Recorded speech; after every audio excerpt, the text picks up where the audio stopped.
करेंगे क्लास को। तो अब हम पढ़ रहे थे हिस्टोलॉजी ऑफ एलिमेंट्री कैनाल। तो हिस्टोलॉजी ऑफ एलिमेंट्री कैनाल का मतलब होता है कि सेल्स, जो भी एलिमेंट्री कैनाल के जो सेल्स हैं, जिन चीजों से एलिमेंट्री कैनाल बना है, उसके बारे में।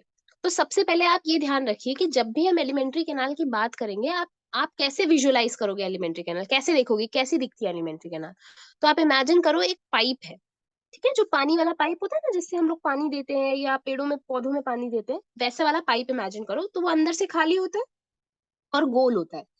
अब जो इसका गोल वाला है पोर्शन है, जो गोल वाला एरिया है, आप मानिए कि वो 4 लेयर से मिलके बना है। जैसे कि बिजली का तार होता है, तो कभी आप लोगों ने बिजली का तार खोला होगा, तो सबसे ऊपर उसमें काले रंग की कवरिंग होती है। फिर जब उसको हटाएंगे तो तारों का जाल बना हुआ होता है। फिर उसको हटाइए तो एक और प्लास्टिक की कवर होती है, उसके अंदर कॉपर का वायर होता है ना। तो ऐसे ही इमेजिन करिए कि जो हमारा पाइप है, उसकी जो बाहर की दीवार है पाइप की, वो 4 चीजों से मिलके बनी है, मतलब 4 लेयर हैं उस पे। तो अब हम एलिमेंट्री कैनाल में जो नीचे डायग्राम बना है उसको देखते रहिएगा, ठीक है। उसमें एक वर्ड लिखा है ल्यूमेन। ल्यूमेन का मतलब होता है खाली जगह, ठीक है। कहीं पे भी वर्ड आपको आगे आएगा ल्यूमेन, तो आप ये समझ जाएंगे कि खाली जगह के बारे में बात हो रही है। उसके ऊपर एक एरो मार्क करके पिंक वाला जो एरिया है उसको मार्क किया हुआ है म्यूकस या म्यूकोसा। म्यूकोसा मतलब म्यूकस, म्यूकस मेम्ब्रेन होती है, उसको म्यूकोसा कहते हैं, ठीक है। अब म्यूकस, म्यूकोसा का क्या काम होता है वो भी देखते हैं। तो म्यूकोसा जो लेयर है, एक तो वो सबसे अंदर वाली लेयर होती है ना, इनर मोस्ट लेयर है। दूसरा उसका काम क्या होता है, वो गैस्ट्रिक जूसेस सेक्रीट करती है। गैस्ट्रिक जूसेस मतलब स्टमक वाले ऐसे जूस जो डाइजेशन में हेल्प करें, उनको सेक्रीट करती है। अच्छा, म्यूकोसा का और क्या काम होता है? म्यूकोसा का ये भी काम है कि जो खाना पेट में पच रहा है, उससे जो न्यूट्रिएंट्स मिल रहे हैं, मिनरल मिल रहे हैं, विटामिन मिल रहे हैं, उनको सोखना, उनको एब्जॉर्ब करना और खून में देना, ठीक है। तो म्यूकोसा का क्या काम है? विथ गैस्ट्रिक जूस सेक्रीट करना, एब्जॉर्ब न्यूट्रिएंट्स। और क्या काम होता है? म्यूकस का, म्यूकस प्रोड्यूस करके जो लाइनिंग है, जो मेम्ब्रेन है हमारी, जो पाइप है एलिमेंट्री कैनाल, उसको प्रोटेक्ट करना, ठीक है। अब आप देखिए, आप लोगों ने सबने सुना होगा कि पेट में एसिड बनता है ना। एसिड, कौन सा एसिड बनता है? हाइड्रोक्लोरिक एसिड बनता है। तो जो भी लोगों ने केमिस्ट्री पढ़ी है 11th 12th में, वो लोग ये जानते होंगे, या 10th में, 10th तक भी केमिस्ट्री साइंस में आता है कि हाइड्रोक्लोरिक एसिड जो है वो एक बहुत स्ट्रॉन्ग एसिड है। ये सब कुछ गला सकता है, मतलब अगर कंसंट्रेटेड फॉर्म में हो तो वो सब कुछ गला सकता है। तो ऐसे ही हाइड्रोक्लोरिक एसिड अब हमारे पेट में बनता है। तो पेट में, बशर्ते वो बहुत ज्यादा कॉन्सेंट्रेटेड फॉर्म में नहीं होता है, वो क्या हो, थोड़ा डाइल्यूट होता है ताकि खाना, लेकिन एसिड तो एसिड होता है। तो अब एसिड से हमारे पेट की प्रोटेक्शन के लिए भी तो कुछ चाहिए। तो देखिए, हमारा जो पूरा ह्यूमन बॉडी है, वो इस तरह से बना हुआ है कि अपने खुद से भी हमें प्रोटेक्ट करता है और बाहर से आने वाले इन्फेक्शन से भी हमें प्रोटेक्ट करता है। तो हमारी जो एलिमेंट्री कैनाल की इनर मोस्ट लेयर है म्यूका, उसका काम होता है म्यूकस प्रोड्यूस करना, ठीक है। अब वो म्यूकस का क्या काम होता है? तो म्यूकस जो है वो म्यूकोसा, और जो पेट के अंदर हमारे हाइड्रोक्लोरिक एसिड प्रेजेंट है या different types of enzymes present है, उससे हमारे एलिमेंट्री कैनाल को बचाती है। तो पेट की दीवार को बचाने के लिए म्यूकोसा से म्यूकस निकलता है, ठीक है। अब सब म्यूकोसा, सब म्यूकोसा क्या होता है? तो आप लोग डायग्राम में देखिए, म्यूकोसा के जस्ट ऊपर वाली येलो कलर की जो लेयर है उसको हम सब म्यूकोसा कहते हैं। अब ये आपने देख लिया कि म्यूकस, म्यूकोसा से आ, खाना एब्जॉर्ब होता है, ठीक है। उससे खाना, हमारा न्यूट्रिएंट जो है वो एब्जॉर्ब हो गए। अब एब्जॉर्ब होने के बाद ब्लड में तो जाने चाहिए। तो ब्लड कहाँ पर है? ब्लड है जो सब म्यूकोसा की लेयर है उसके अंदर, ब्लड टिश्यूज है, कैपिलरीज है ना, और उसी के अंदर लिम्फेटिक सिस्टम भी है, ठीक है। तो जैसे ही म्यूकोसा से न्यूट्रिएंट अंदर आए, सब म्यूकोसा वाली लेयर में ब्लड, ब्लड वेसल्स प्रेजेंट थे, उसमें एब्जॉर्ब हो गए और ब्लड स्ट्रीम में चले गए, ठीक है। अब मस्कुलर लेयर का क्या काम है? ठीक है। तो अब थर्ड लेयर है मस्कुलर लेयर। तो आप लोग देखिए डायग्राम में ऊपर 2 एरो करके दिए हुए हैं, और हल्की लाइट पिंकिश कलर की एक लेयर बनी हुई है, उसको मस्कुलरिस लेयर लिखा हुआ है, ठीक है, मस्कुलर लेयर। अब मैंने, आपको याद है, तो मैंने, जब मैंने पीपीटी स्टार्ट करी थी तो मैंने आपको ये बताया था कि जब हम खाना खाते हैं तो उसको निगलते हैं, तो निगलने में तो मुंह मदद कर देता है। उसके बाद ये खाना गले से होता हुआ पेट तक जाता है, पेट से इंटेस्टाइन में जाता है, कैसे जाता है ना, क्या चीज है जो उसको नीचे पास कर रही है? तो ये एक पेरिस्टालसिस मूवमेंट होता है। पेरिस्टालसिस मूवमेंट क्या होता है? हमारी जो मसल है, ईसोफेगस की या इंटेस्टाइन की, ये बार बार दबती खुलती रहती है, मतलब कॉन्ट्रैक्ट होती है, रिलैक्स होती है, कॉन्ट्रैक्ट होती है, रिलैक्स होती है। तो ये जो कॉन्ट्रैक्शन और रिलैक्सेशन है ना, ये क्या करता है, ये खाने को आगे की तरफ पुश करता है। देखिए, आप लोगों को मैं दिखाई दे रही है, वीडियो दिख रहा है आपको? Yes ma'am, yes ma'am.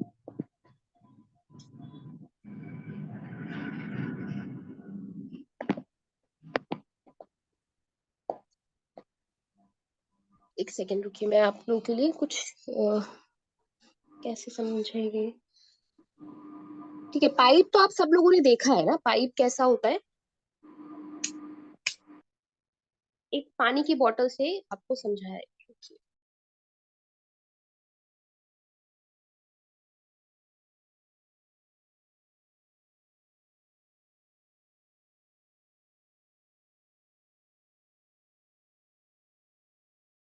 ठीक है, मैं देख रही हूँ आप लोगों को।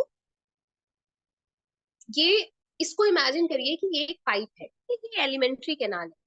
तो अब इसकी जो मस्कुलर लेयर होती है, इसका क्या काम होता है, ये कॉन्ट्रैक्ट करती है, रिलैक्स करती है, कॉन्ट्रैक्ट करती है, रिलैक्स करती है। तो जब ये कॉन्ट्रैक्ट करती है, तो जो खाना हमारा यहाँ पे आगे प्रेजेंट होता है ना, इस जगह पे मुंह के पास जो खाना प्रेजेंट होता है, उसको आगे की तरफ पुश कर देती है। ठीक है, ऐसे करते करते पूरा नाल हमारा दबता खुलता रहता है, और इसके थ्रू हमारा जो खाना है वो आगे से होता हुआ पीछे जाता जाता है। ठीक है, तो मस्कुलर लेयर जो एलिमेंट्री कैनाल में प्रेजेंट होती है, इसमें मसल्स होते हैं। ठीक है, तो मसल्स होते हैं, अब कैसे कैसे मसल्स होते हैं, एक तो सर्कुलर मसल होते हैं, एक लॉन्गिट्यूडनल मसल होता है। सर्कुलर मसल मतलब गोल मसल होते हैं, और एक लॉन्गिट्यूडनल लंबाई में होते हैं। इनका काम होता है कॉन्ट्रैक्ट रिलैक्स करना, और ये वेव लाइक मूवमेंट प्रोड्यूस कर देते हैं, जिसको पेरिस्टाल्सिस बोलते हैं। उसके बाद आ जाते हैं फोर्थ लेयर पे। फोर्थ लेयर होती है सेरोसा लेयर। ये आउटर मोस्ट लेयर होती है, ये तो हमने देख लिया कि हम अंदर से बाहर की तरफ आ रहे हैं। तो सबसे बाहर वाली जो येलो कलर की लेयर आपको डायग्राम में दिखाई दे रही है, उसको सेरोसा लेयर कहते हैं। अब इसका काम क्या होता है, ये जो है, ये कनेक्टिव टिश्यू की लेयर है, ये स्ट्रेंथ देने का काम करती है। ठीक है? बाकी सब लेयर्स को ऐसे पकड़ के रखती है। नेक्स्ट आ जाते हैं। अब नेक्स्ट आएंगे तो अब हम क्या किस बारे में बात करेंगे, एक एक ऑर्गन के बारे में अलग अलग बात करेंगे। सबसे पहला आता है सलाइवरी ग्लैंड। आप सबको मालूम है हमारे मुंह में सलाइवरी ग्लैंड्स प्रेजेंट होते हैं, मालूम है कि नहीं मालूम है?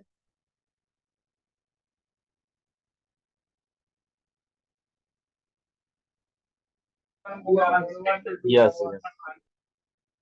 हाँ, तो हमारे मुंह में जो सलाइवरी ग्लैंड्स प्रेजेंट होते हैं, उनका काम होता है सलाइवा सेक्रीट करना। ठीक है, और ये थ्री पेयर्स में होते हैं। थ्री पेयर मतलब तीन तीन के पेयर होते हैं, जैसे सिक्स, छह ग्लैंड प्रेजेंट होते हैं। तो थ्री जो पेयर है वो कौन कौन से हैं, एक हो गया पैरोटिड ग्लैंड, एक हो गया मैंडिबुलर सब मैंडिबुलर ग्लैंड, और एक हो गया सब लिंगुअल। अब पैरोटिड ग्लैंड जो है वो लार्जेस्ट ग्लैंड होता है, और ये कान के इंटीरियर एरिया में प्रेजेंट होता है। ठीक है, कान के पास जब आप यहाँ पे हाथ लगाओगे, कान से लेके मुंह के बीच में, वहां पे पैरोटिड ग्लैंड प्रेजेंट होता है। अब सब मैंडिबुलर ग्लैंड मैंडिबल के नीचे, और सब लिंगुअल जीभ के नीचे, ऐसे तीन के पेयर में हमारे ग्लैंड्स प्रेजेंट होते हैं। और इनका काम यही होता है, ये सलाइवा प्रोड्यूस करने का काम करते हैं। अब एक दिन में एक इंसान कितना सलाइवा प्रोड्यूस करता है, तो 1 से 1.5 litre saliva per day produce होता है। ठीक है, 1 से 1.5 लीटर सलाइवा। अब तीन ग्लैंड है, तो कौन कौन सा ग्लैंड कितना प्रोड्यूस करता है? तो ये देखिए कि जो आपका 1 से 1.5 लीटर सलाइवा प्रोड्यूस हो रहा है, 25% पैरोटिड ग्लैंड करता है, 5% सबलिंगुअल ग्लैंड करता है, और 70% सब मैंडिबुलर ग्लैंड करता है। ठीक है, अब हम आ जाते हैं कि कॉम्पोजिशन ऑफ सलाइवा क्या है, सलाइवा किस किस चीज से मिलके बना है। ठीक है, तो ये तो सबको मालूम है कि सलाइवा में वो वाटरी कंटेंट होता है, तो सलाइवा 99.4% पानी से बना है। उसके अलावा इसमें इलेक्ट्रोलाइट्स होते हैं ना, इलेक्ट्रोलाइट्स मतलब सोडियम हो गया, क्लोराइड हो गया। ठीक है, और इसका पीएच कितना होता है, तो जब भी अब ये मुंह में प्रेजेंट होता है, तो क्या आपको ऐसा लगता है कि आप एसिड है आपके मुंह में, या कभी आपको ऐसा लगता है कि एल्कली है आपके मुंह में? ऐसा कुछ नहीं फील होता ना। इसका मतलब इसका जो सलाइवा का जो बफर होता है, वो 7 pH के आसपास होता है, मतलब न्यूट्रल होता है। ये ना एसिडिक होता है ना एल्कली होता है। ठीक है, और इसमें क्या प्रेजेंट होता है, इसमें एक तो इसमें एंटीबॉडीज प्रेजेंट होते हैं। एंटीबॉडीज कौन से वाले, आईजीए एंटीबॉडीज प्रेजेंट होते हैं। इन एंटीबॉडीज का क्या काम होता है, तो जब हमारे मुंह में हम कुछ भी खाते हैं या कोई पानी पीते हैं, मान लीजिए आप बाहर से कुछ आपने पानी वगैरह पिया और उसमें कुछ बैक्टीरियाज है, तो पहला डिफेंस का काम तो मुंह में सलाइवा ही कर देता है, क्योंकि उसमें एंटीबॉडीज प्रेजेंट होते हैं। तो बेसिक बैक्टीरिया जो आपके मुंह के थ्रू जा रहे हैं उनको एंटीबॉडी आईजीए खत्म कर देता है। उसके अलावा लाइसोसाइम एंजाइम होता है। लाइसोसाइम एंजाइम जिन लोगों ने साइंस पढ़ी है उन्हें सबको मालूम है कि लाइसोसाइम एंजाइम्स का काम ही होता है खाना सेल्स को, ठीक है। उसके अलावा क्या प्रेजेंट होता है, एक एमाइलेज एंजाइम प्रेजेंट होता है। तो कार्बोहाइड्रेट के डाइजेशन के लिए ये एंजाइम चाहिए होता है और ये मुंह में ही प्रेजेंट होता है। अब ये करेंगे, आप लोगों ने कभी भी रोटी का कोई गस्सा खाए, छोटा सा एक्सपेरिमेंट कर सकते हैं, मुंह में गस्सा खाए और उसको काफी देर तक चबाते रहे, मतलब उसको निगलिए मत, बस चबाते रहिए। तो कुछ देर बाद आपको बहुत मिठास सी फील होने लगेगी मुंह में। ये मिठास क्यों फील हो रही है? क्योंकि हमारे मुंह में जो एंजाइम एमाइलेज एंजाइम प्रेजेंट है वो रोटी में प्रेजेंट कार्बोहाइड्रेट को तोड़कर ग्लूकोज में कन्वर्ट कर रहा है, ठीक है। तो जब ग्लूकोज में कन्वर्ट करता है, ग्लूकोज तो मीठा होता है, उसका स्वाद तो मीठा पता चलता है, ठीक है। अब आ जाइए फंक्शन क्या है सलाइवा के। तो सलाइवा का फंक्शन जैसे जो जो उसका कंटेंट है वैसा वैसा उसका फंक्शन है। पानी प्रेजेंट है उसमें तो क्या करेगा, पानी प्रेजेंट है तो वो मुंह में ल्यूब्रिकेशन का काम करेगा, खाने को निगलने में मदद करेगा, ठीक है, सेकंड पॉइंट लिखा है। उसके अलावा उसमें इलेक्ट्रोलाइट्स प्रेजेंट है, तो ये क्या करेगा, इलेक्ट्रोलाइट्स होने की वजह से हमारी बॉडी को नरिश रखेगा, ठीक है। उसके बाद उसका पीएच जो है वो 7 होता है, 6 to 7 पीएच होता है। तो गैस्ट्रिक एसिड, जब भी आपको कोई खट्टी डकार आ रही है या आप कुछ भी एसिडिक खा रहे हो तो उसको उसके पीएच को मेंटेन करने में ये मदद कर देता है, ठीक है। इसकी वजह से जिन लोगों को बहुत ज्यादा एसिडिटी की वजह से छाती में जलन वगैरह होने की समस्या रहती है, उससे कुछ हद तक तो आपका सलाइवा ही प्रिवेंट कर लेता है, ठीक है। उसके बाद और क्या प्रेजेंट होता है इसमें, इसमें एंटीबॉडीज प्रेजेंट होते हैं, तो मैंने आपको बता दिया कि बेसिक डिफेंस का काम कर देता है, ठीक है। अब आ जाते हैं आगे। इसके बाद आता है फेरिंग्स, ठीक है। तो अभी हमने क्या पढ़ लिया, अभी हमने पढ़ लिया, वीडियो नहीं दिखाई दे रहा है, पीपीटी नहीं दिख रही है, वीडियो नहीं दिख रहा है। नहीं आ रहा। पीपीटी दिख रहा है मैम। पीपीटी दिख रहा है, हाँ, वीडियो मैंने ऑफ किया हुआ है इसलिए आपको वीडियो नहीं दिखाई दे रहा है, ठीक है। वीडियो ऑन करना है क्या, आप लोग कहेंगे तो मैं वीडियो भी ऑन कर दूंगी, कोई इशू नहीं है। जी जी जी मैम। जी नहीं ठीक है। ओके, ठीक है। तो फेरिंग्स, फेरिंग्स क्या होता है, अब फेरिंग्स हमने देख लिया कि हमने सलाइवरी ग्लैंड के बारे में बात करी, अब फेरिंग्स उसके नीचे का पोर्शन आ जाता है। तो फेरिंग्स में क्या होता है, वो थ्रोट का वो एरिया जिसकी ओरल कैविटी है ना, नेजल कैविटी से कनेक्ट होती है, उसको हम फेरिंग्स कहते हैं। तो नाक और मुंह जहाँ पे आपका पीछे मिल रहा है ना, वो एरिया आपका फेरिंग्स होता है। फेरिंग्स भी 3 हिस्सों में डिवाइडेड होता है, कौन कौन से, नेजोफेरिंग्स, ओरोफेरिंग्स और लैरिंजोफेरिंग्स, ऐसे करके, ठीक है। नाक से रिलेटेड तो नेजोफेरिंग्स, मुंह से रिलेटेड तो ओरोफेरिंग्स और लैरिंजोफेरिंग्स, ऐसे 3 हिस्सों में डिवाइडेड होता है। अब इसके बारे में बहुत ज्यादा डिटेल में जानने की जरूरत नहीं है, बस ये एक पार्ट है, उसको हम याद रखेंगे, ठीक है। उसके बाद हम आ जाते हैं ईसोफेगस के ऊपर। ईसोफेगस मैंने आप सबको बताया, ईसोफेगस जो है वो हमारा, जो हम खाने की नली जिसे बोलते हैं, फूड पाइप जिसे बोलते हैं, वो होता है, ठीक है। अब ईसोफेगस का क्या काम होता है, ईसोफेगस मैंने आपको बता दिया कि एक मस्कुलर ट्यूब होता है, जिसका काम होता है कि जो खाना हम मुंह से खा रहे हैं उस खाने को निगलते हुए ईसोफेगस के थ्रू वो पेट में चला जाता है, ठीक है। अब आगे बढ़ते हैं, स्टमक पे आ जाते हैं। तो स्टमक का क्या काम होता है, स्टमक, एक तो पहले सबसे पहले हमें पता होना चाहिए कि स्टमक होता कहाँ पर है। तो बहुत सारे लोग इमेजिन कर लेते हैं कि पेट मतलब नाभि के आसपास कहीं पे पेट बता रहे हैं वो, ठीक है। तो हमारा जो स्टमक होता है, जब आप सांस लेते हो तो आपका, आप लोगों को मालूम है आपके लंग्स के नीचे डायफ्राम एरिया होता है, जो जो लंग्स और पेट वाले एरिया को सेपरेट करता है। तो जब आप सांस लेते हो तो डायफ्राम नीचे ऊपर होता है, एक प्लेट होती है बेसिकली लंग्स के जस्ट नीचे। ये जो आपको स्क्रीन में स्टमक के जस्ट ऊपर हल्का सा एक पार्टीशन दिख रहा होगा, ईसोफेगस और स्टमक के बीच में दिख रहा है। स्क्रीन नहीं दिख रही मैम। अ, अ, इसमें हल्का सा देखिए, ईसोफेगस जहाँ पे लिखा हुआ है, ईसोफेगस वो पाइप नीचे आ रहा है, उसके बाद पेट बना हुआ है ना। जहाँ पे पेट और ईसोफेगस जुड़ रहा है वहां पे हल्का सा एक दोनों साइड पे लाइन निकली हुई है। जी जी जी मैम। यस हाँ, यस। ये जो लाइन, ठीक है, ये जो लाइन निकली हुई है ये लाइन डायफ्राम को दिखा रही है। तो ये ध्यान रखिए कि हमारा जो पेट है वो डायफ्राम के नीचे होता है, और डायफ्राम के ऊपर क्या होता है, डायफ्राम के ऊपर हमारा लंग्स होता है और हमारा हार्ट होता है, ठीक है। तो पेट जो है वो डायफ्राम के नीचे होता है, और ईसोफेगस डायफ्राम को क्रॉस करता हुआ, तो जैसे ये डायफ्राम है और डायफ्राम में बीच में छोटा सा ऐसे छेद होता है और उसमें से ईसोफेगस निकल के नीचे आ रहा होता है, ठीक है। अब स्टमक के फंक्शंस क्या होते हैं, तो स्टमक के फंक्शन में सबसे पहले तो आ गया कि ईसोफेगस से जो खाना आ रहा है वो पेट में जा रहा है, और पेट में गैस्ट्रिक जूस बन रहे हैं, तो बेसिकली ईसोफेगस से खाना आता है और उस खाने को और गैस्ट्रिक जूस को मिक्स करने का जो काम है वो पेट के अंदर होता है, ठीक है।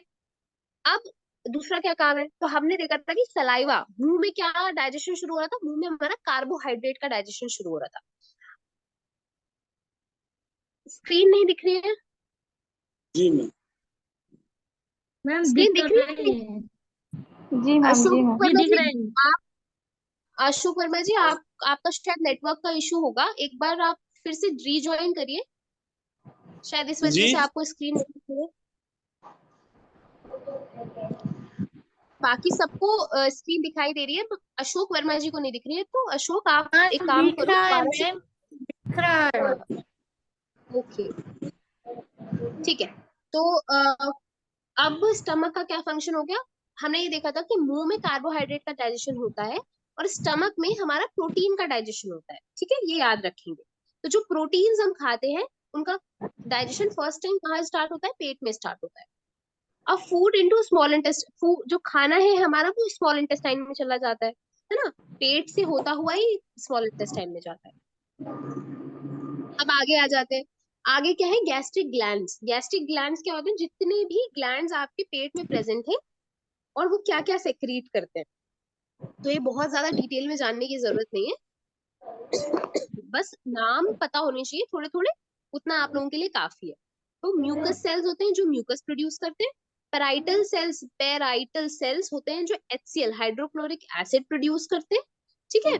चीफ सेल्स होते हैं जो पेप्सिन एंजाइम पेप्सिनोजन प्रोड्यूस करते हैं, जो बाद में जाके पेप्सिन बनाता है, ठीक है। और इसी तरह से दो तीन और एंजाइम्स प्रोड्यूस होते हैं। अब आगे बढ़ जाते हैं, स्मॉल इंटेस्टाइन पे आते हैं। तो स्मॉल इंटेस्टाइन को हम स्मॉल बावल या छोटी आंत भी बोलते हैं ना, हिंदी में हम लोग छोटी आंत बोलते हैं। इसका क्या काम होता है, सबसे पहले तो ये बहुत लंबा पाइप शेप का ऑर्गन होता है जो ऐसे फोल्ड किया हुआ पूरा पेट में पड़ा हुआ होता है, और इसका मेन काम क्या होता है कि मोस्ट ऑफ द न्यूट्रिएंट्स का जो एब्जॉर्प्शन है वो इंटेस्टाइन से होता है, स्मॉल इंटेस्टाइन से होता है, ठीक है। तो आप ये समझ लीजिए कि थोड़ा कुछ मुंह में डाइजेस्ट हो गया, बाकी पेट में डाइजेस्ट हो गया, और एब्जॉर्प्शन कहाँ से हो रहा है, तो एब्जॉर्प्शन मेनली हो रहा है स्मॉल इंटेस्टाइन से, ठीक है। तो स्मॉल इंटेस्टाइन का काम आपको पता चल गया। अब इसके अलावा ये और क्या काम करता है, तो पास में हमारा बाइल डक्ट प्रेजेंट है, ठीक है, जिसको हम और पैनक्रियाटिक जूसेस, पैनक्रियास और गॉल ब्लैडर दोनों पता है आपको, पेट के आसपास होते हैं। फर्स्ट फर्स्ट डायग्राम खोल, एक्सक्यूज मी, ये देखिए, इस डायग्राम को बहुत ध्यान से देखिए सब लोग। पेट के पास में, पेट के पीछे हल्का सा एक ब्राउन कलर का स्ट्रक्चर आपको दिखाई दे रहा है, इसमें पैनक्रियाज लेबल किया हुआ है, देखिए, दिखा? Yes ma'am. जी हाँ, और लिवर के जस्ट पीछे ग्रीन कलर का आपको एक ऑर्गन दिख रहा है जिसको गॉल ब्लैडर लिखा हुआ है, पैनक्रियास के जस्ट ऊपर, दिख गया? Yes yes. हाँ, तो गॉल ब्लैडर का काम होता है बाइल जूस, और पैनक्रियास का काम होता है पैनक्रियाटिक जूसेस प्रोड्यूस करना। ओके, तो हमने, मैम आप हाँ, पीपीटी भेज देंगे क्या? पीपीटी, मैम क्लास क्लास खत्म होने के बाद पीपीटी भेज देंगे क्या? हाँ हाँ बिल्कुल बिल्कुल बिल्कुल, आपको ग्रुप में शेयर कर दी जाएगी पीपीटी, उसकी आप टेंशन नहीं लो, ओके ठीक है। Ma'am, thank you. तो स्मॉल, अब स्मॉल इंटेस्टाइन का और क्या काम होता है, तो स्मॉल इंटेस्टाइन का काम होता है कि जो गॉल ब्लैडर से जितना बाइल निकल रहा है, बाइल जूस निकल रहा है, वो बाहर आता है, और पैनक्रियाटिक जूस जो है वो निकलता है, वो दोनों चीजें हमारा स्मॉल इंटेस्टाइन में निकलता है। और ये क्या काम करता है, ये बाकी बचा हुआ जितना भी खाना है जो पेट में डाइजेस्ट नहीं हो पाया उसको और ज्यादा डाइजेस्ट करने में मदद करता है, ठीक है। अब आगे आ जाते हैं लार्ज इंटेस्टाइन पे। तो लार्ज इंटेस्टाइन का क्या काम होता है, तो लार्ज इंटेस्टाइन को हम लार्ज बवल भी बोलते हैं, बड़ी आंत जिसको कहते हैं। इसका काम क्या होता है, ये जो है जितना भी वाटर वेस्ट, जितना भी वेस्ट मटेरियल है, जो कुछ भी मतलब हमारे बॉडी ने एब्जॉर्ब नहीं किया है, जो स्मॉल इंटेस्टाइन से बच के आगे आ गया है, वो सब यहाँ पर लार्ज इंटेस्टाइन में आ जाता है। और लार्ज इंटेस्टाइन में सबसे ज्यादा पानी का एब्जॉर्प्शन होता है। तो देखिए, खाना जो है वो हमारा पेट में पच गया, जो बचा कुचा था तो वो स्मॉल इंटेस्टाइन में पच गया, स्मॉल इंटेस्टाइन ने ही मैक्सिमम चीजें एब्जॉर्ब भी कर ली। अब जो वेस्ट प्रोडक्ट आ रहा है और पानी आ रहा है वो लार्ज इंटेस्टाइन में आ रहा है, और लार्ज इंटेस्टाइन जितना भी पानी है उसको रीअब्जॉर्ब कर ले रहा है। ठीक है, तो जब पानी रीअब्जॉर्ब हो जाता है लार्ज इंटेस्टाइन से, ठीक है, और उसका क्या काम होता है, तो जब हम लार्ज इंटेस्टाइन को डिटेल में देखते हैं तो लार्ज इंटेस्टाइन जो है वो 4 हिस्सों में डिवाइडेड होता है, caecum, colon, rectum, anal canal. कुछ लोग ये भी बोलते हैं कि एनल कैनाल जो है वो लार्ज इंटेस्टाइन का पार्ट नहीं है। तो ऐसे दो अलग अलग प्रिजम्पशंस है। कुछ कुछ बुक्स कहती हैं कि सीकम, कोलन, रेक्टम और एनल कैनाल सब लार्ज इंटेस्टाइन है। कुछ कहती हैं कि खाली सीकम, कोलन और रेक्टम ये लार्ज इंटेस्टाइन है और एनल कैनाल अलग ऑर्गन है।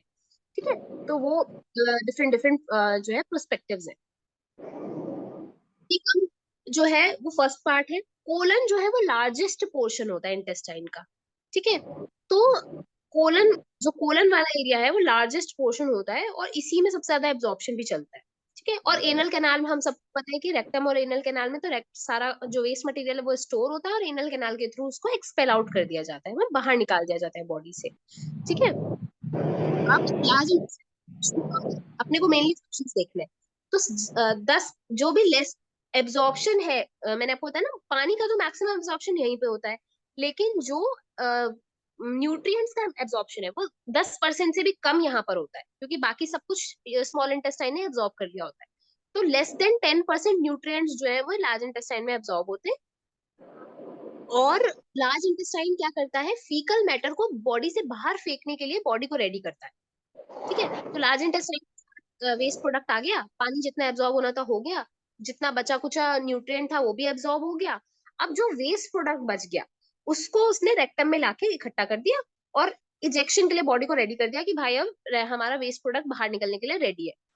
ठीक है, और उस ये यहाँ तक रेडी होने के बाद में एक ये अभी इस चैप्टर का पार्ट नहीं है, लेकिन एक बार फिर भी मैं बता देती हूँ कि जैसे मान लीजिए रेक्टम में हमारा जो वेस्ट प्रोडक्ट है वो इकट्ठा हो गया, तो एक लिमिट तक हमारा रेक्टम जो है उसको इकट्ठा कर सकता है। उसके बाद एक सिग्नल भेजा जाता है दिमाग में कि भाई अब जो भी स्टोर होना था वेस्ट प्रोडक्ट वो अच्छे से स्टोर हो चुका है और अब इसको फेंकना पड़ेगा क्योंकि हमारी स्टोरेज कैपेसिटी इतनी ही है। तो तब क्या करता है हमारा बॉडी, एक सिग्नल भेजता है और अप्रोप्रिएट टाइम पे, क्योंकि वो वॉलेंट्री मसल होती है एनल कैनाल पे, तो अप्रोप्रिएट टाइम पे जब भी इंसान रेडी होता है उसे एक्सपेल आउट करने के लिए, उसे मोशन का रिफ्लेक्स आ जाता है। ठीक है, अच्छा अब और क्या है, तो जो भी मैंने आपको क्या बताया कि कोलन जो है वो लार्ज इंटेस्टाइन का सबसे बड़ा पोर्शन है, तो उसके अंदर 3 विटामिन बनते हैं। कौन बनाता है, तो बैक्टीरियाज। तो बैक्टीरियाज क्या करते हैं, जो भी खाना आप लोगों ने खाया है वो खाना, उस खाने के थ्रू वो 3 विटामिन बनाते हैं। कौन कौन से विटामिन, विटामिन के, विटामिन B5 और बायोटिन। ठीक है, आजकल आप लोग बहुत देख रहे होंगे कि सब लोग बायोटिन के बारे में बात कर रहे हैं कि बायोटिन खाना चाहिए, या बायोटिन से भरे हुए सब्सटेंसेस आ रहे हैं जो बालों के लिए भी बहुत अच्छे होते हैं, स्किन के लिए भी बहुत अच्छे होते हैं। तो हमारी बॉडी ये बायोटिन पहले से ही हमारी बॉडी में बना रही है। ठीक है, बस प्रॉब्लम कहाँ हो जाती है कि हम लोग प्रॉपरली ऐसा खाते नहीं है, सामान या ऐसा इंग्रेडिएंट खाते नहीं है, या ग्रीन हरी सब्जी नहीं खाते हैं कि वो बायोटिन बन पाए। इसीलिए आजकल सप्लीमेंट के फॉर्म में लोग बायोटिन खा रहे हैं। ठीक है, कैप्सूल्स आते हैं, टैबलेट्स आने लग गई है बायोटिन की। लेकिन आप अगर देखोगे तो ये बायोटिन हमारा कोलन में ही प्रोड्यूस होता है, कोलन में ही बैक्टीरिया बायोटिन का प्रोडक्शन कर देते हैं। ठीक है, तो बाहर से लेने की अब रिक्वायरमेंट पड़ी है, पहले कभी किसी को रिक्वायरमेंट नहीं हुई बायोटिन बाहर से खाने की। लिवर, उसके बाद आ जाते हैं लिवर पे। तो लिवर जो है ये ऐसा ऑर्गन है जो सिर्फ वर्टिब्रेट्स में पाया जाता है। ठीक है, वर्टिब्रेट्स मतलब ऐसे ऐसे ऑर्गेनिजम्स जिनमें वर्टिब्रा होती है, जिनमें स्केलेटल सिस्टम होता है। ठीक है, इसका क्या काम होता है, ये बहुत सारे मेटाबोलाइट्स बनाता है, प्रोटीन का सिंथेसिस करता है ना, और ऐसे ऐसे बायोकेमिकल्स बनाता है जो डाइजेशन में भी हेल्प करते हैं और ग्रोथ में भी हेल्प करते हैं।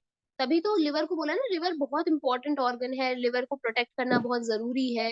क्यों जरूरी है? क्योंकि ग्रोथ का जितना भी काम है, जितनी भी चीजें ग्रोथ के लिए चाहिए, बायोकेमिकल्स वगैरह, वो सब लिवर में बनते हैं। अब फंक्शंस क्या है लिवर के? तो ये सबसे पहले तो मैंने आपको बताया कि बाइल का फॉर्मेशन और सेक्रीशन दोनों लिवर करता है, ठीक है। लेकिन गॉल ब्लैडर क्या करता है? गॉल ब्लैडर बाइल को स्टोर करता है, ये ध्यान रखिएगा, है ना। तो प्रोडक्शन होता है लिवर से, लेकिन स्टोरेज होता है गॉल ब्लैडर के अंदर, और गॉल ब्लैडर के थ्रू ही वो स्मॉल इंटेस्टाइन में छोड़ा जाता है। समझ में आया? तो बनता कहाँ पर है? मशीन कहाँ है बनाने की? मशीन है लिवर के अंदर, और लिवर से निकाल के उसको कहाँ दे दिया जाता है? गॉल ब्लैडर के अंदर। गॉल ब्लैडर वहां पे स्टोर हाउस है। हम कहते हैं ना, फैक्ट्रियों में से सामान हम प्रोड्यूस करते हैं, उसके बाद हम किसी स्टोरेज में या किसी वेयर हाउस में हम उसको स्टोर कर देते हैं ना। तो ऐसा समझ लीजिए कि लिवर जो है वो उसका मैन्युफैक्चरिंग यूनिट है, और स्टोर हाउस जो है वो क्या है? स्टोर हाउस उसका है गॉल ब्लैडर। उसके बाद यहाँ देखिए, अब bile is a yellow to, अब नहीं, हम फंक्शंस देख रहे थे ना, तो फंक्शंस में और देखिए कि न्यूट्रिएंट्स एंड विटामिन मेटाबॉलिज्म यहाँ पर होता है लिवर का। उसके अलावा इम्यूनिटी प्रोवाइड करने का काम लिवर करता है ना। बेसिक जितनी भी हमारा डिफेंस सिस्टम है वो लिवर से आता है। अब आ जाइए नीचे पेनक्रियास के ऊपर, ठीक है। एक चीज और ध्यान रखिएगा, जो बाइल के बारे में हम लोगों ने बात करी है, तो बाइल होता क्या है? बाइल एक हरा पीला रंग का एक वाटरी सॉल्यूशन होता है, ठीक है, जिसके अंदर bile salt, bile pigments, cholesterol, ये सब चीजें बहुत सारी होती है। और बाइल का काम क्या होता है?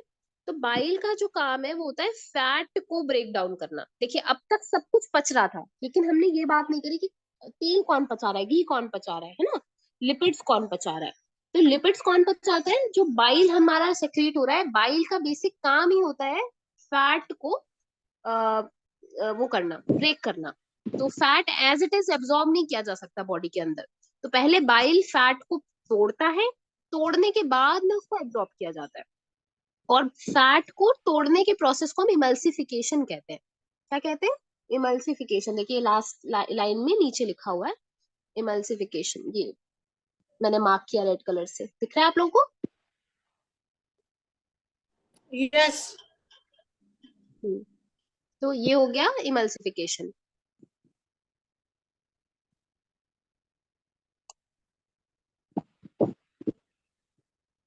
ठीक है, अब पैनक्रियास पे आ जाते हैं। पैनक्रियास का क्या काम होता है? पैनक्रियास जो है उसका पैनक्रियाटिक एंजाइम निकालने का काम होता है, ठीक है, पैनक्रियाटिक डाइजेस्टिव एंजाइम। इसका पीएच कितना होता है? इसका थोड़ा सा एसिडिक होता है, तो ये 8 पीएच पे होता है, ठीक है, सॉरी, थोड़ा सा एल्कलाइन होता है, तो ये 8 पीएच पे होता है, और इसका काम होता है कि ये एसिड को न्यूट्रलाइज कर देता है। अब नेक्स्ट आ जाते हैं, पैनक्रियाटिक जूसेस जितने हैं उनमें क्या क्या एंजाइम प्रेजेंट होता है। तो हमने सबसे पहले बात करी थी कि पैनक्रियाटिक जूसेस हेल्प करते हैं डाइजेशन के लिए। पैनक्रियास से पैनक्रियाटिक जूसेस निकले, और कौन कौन से जूस निकले? तो एमाइलेज, लाइपेज, ट्रिप्सिन। एमाइलेज का काम कार्बोहाइड्रेट पचाना, लाइपेज का काम फैट पचाना, और ट्रिप्सिन का काम होता है प्रोटीन पचाना, ठीक है। तो हर एक अलग अलग मिनरल, अलग अलग एलिमेंट को डाइजेस्ट करने के लिए एक अलग अलग वो चाहिए, जूस चाहिए, या अलग अलग एंजाइम चाहिए, ठीक है। कार्बोहाइड्रेट को पचाने के लिए जो एंजाइम यूज होता है उसको एमाइलेज बोलते हैं। फैट को पचाने के लिए जो यूज होता है उसको लाइपेज बोलते हैं। और प्रोटीन को पचाने के लिए जो इस्तेमाल करते हैं वो ट्रिप्सिन और काइमोट्रिप्सिन यूज होता है, ठीक है। अभी तक कोई डाउट?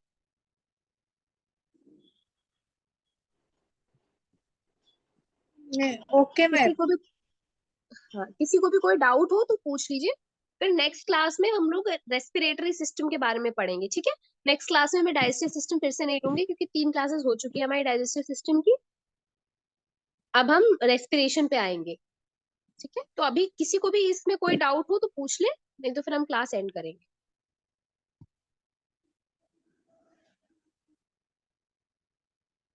किसी को कोई डाउट है किसी भी ऑर्गन से रिलेटेड? उसका काम क्या होता है, कैसे करता है?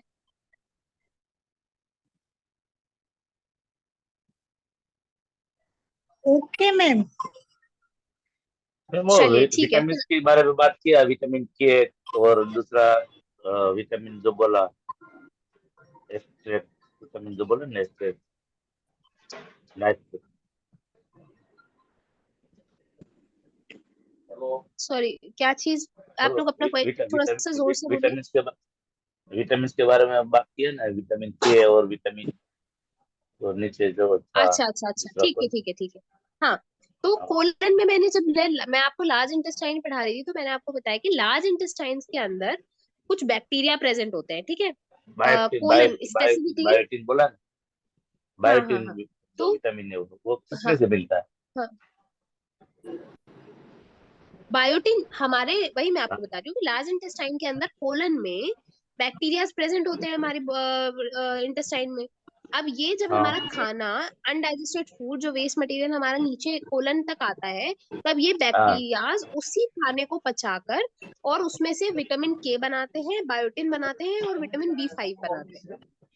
बराबर। तो बायोटिन अगर सप्लीमेंट्री है, बायोटिन तो वो सप्लीमेंट कौन सी हाँ, सप्लीमेंट्री में बायोटिन कौन सा? सप्लीमेंट। देखिए, जो कुछ भी हमारी बॉडी के अंदर बन रहा है ऑलरेडी, वही हम लोग हाँ, बाहर से लेकर भी खाते हैं। तो क्या होता है, विटामिन, हाँ, देखिए विटामिन बी5 या बायोटिन या कैल्शियम, ये सब हमारी बॉडी में खाने से भी आता है। लेकिन क्योंकि आजकल का खाना पीना इतना डिस्टर्ब हो गया है कि लोग प्रॉपर फूड ना खाने की वजह से हमें सप्लीमेंट लेना पड़ता है बाहर से। तो हाँ, मैं वही सप्लीमेंट का बोल रहा मतलब हूँ, हो गया लेकिन जो चीज कम पड़ रही है। हाँ, आप बायोटिन किस चीज में से मिलता है वो बोल। खाना कौन सा खाना खाने से बायोटिन मिलता है सप्लीमेंट के हाँ, सिवा? और ग्रीन सब्जी में मिलता है कि कार्बोहाइड्रेट में मिलता है, किसमें से मिलता है मतलब आप बायोटिन? पूछ रहे हैं कि और किस चीज से मिलता है। बायोटिन बायोटिन के अरे बारे में बाहर, पूछता हूँ, बायोटिन। हाँ, बायोटिन हमें मिलता है जैसे हम खा, जो लोग नॉन वेजिटेरियन है उन वो लोग जब हम एग खाते हैं या फिश खाते हैं या मीट खाते हैं तो उससे मिलता है। और जो लोग हाँ, ओके। नॉन वेज से वेजिटेरियन है, मिलता, ठीक है, नॉन वेजिटेरियन नॉन नहीं है, वेजिटेरियन, तो उनको जो शकरकंदी होती है ना, स्वीट हाँ, पोटैटो जिसको हम लोग बोलते हैं, स्वीट हाँ, पोटैटो में बहुत सारा बायोटिन होता है। तो जो लोग जिन लोगों को जैसे बायोटिन की कमी हो जाती है तो उन लोगों को शकरकंदी खानी चाहिए, उससे बायोटिन बहुत अच्छे से मिलता है। Thank you. ओके, और किसी को कुछ डाउट? मैडम, इसलिए हमारे फास्ट में ये शकरकंदी खाने का रिवाज है कि उससे हमको ये बायोटिन मिले, फास्ट के साथ उसको जोड़ा गया। हाँ, शकरकंदी, और शकरकंदी में और भी चीज होती है, उसमें कार्बोहाइड्रेट प्रेजेंट होता है। तो जब मैंने आप लोगों को बताया कि जब कार्बोहाइड्रेट हम खाते हैं तो कार्बोहाइड्रेट पचने के बाद ग्लूकोज बना देता है ना। और ग्लूकोज हम सबको मालूम है कि ग्लूकोज जो है वो हमें एनर्जी का फास्टेस्ट सोर्स है। मतलब तभी जब किसी किसी इंसान को चक्कर आ रहा होता है या उसमें पानी की कमी हो जाती है तो बीमार हो जाता है इंसान डिहाइड्रेशन के केसेस में, तो हम क्या करते हैं, ग्लूकोज पानी में घोल के पिला देते हैं उसको। इसका मतलब ग्लूकोज का क्या काम होता है, वो तुरंत हमें हमारी बॉडी को एनर्जाइज कर देता है। तो जब आप फास्ट करते हैं तो फास्ट के टाइम पे आप खाना तो खाते नहीं है, तो क्या होता है, बॉडी में एनर्जी लेवल, ग्लूकोज का लेवल धीमे धीमे डाउन जाने लग जाता है। तो उस टाइम पे ऐसा खाना बताया गया है फास्ट में खाने के लिए, जैसे शकरकंदी हो गई या साबूदाना हो गया, इस तरह की चीजें बताई गई हैं जिनमें कार्बोहाइड्रेट कंटेंट ज्यादा है। तो जब कार्बोहाइड्रेट है तो हमारे पेट में जाने के बाद एंजाइम्स उसको तोड़ के ग्लूकोज में कन्वर्ट कर देते हैं और ग्लूकोज हमारी बॉडी को एनर्जी दे देता है।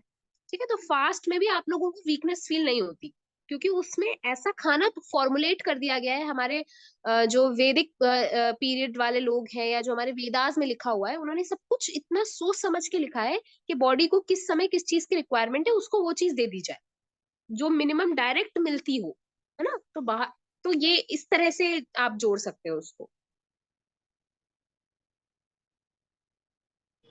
Thank you ma'am. और कोई, ओके, और कोई doubt? No doubt, thank you ma'am, good, very nice. ठीक है, तो आप क्लास एंड करते हैं आज की। आई होप आप सब लोगों को समझ में आया होगा। Yes yes. चलिए, मैडम, ठीक है। ये विटामिन के और स्पेशल ये बी बी का ये स्पेशल कोई फूड होता है कि सारे फूड से मिलता है?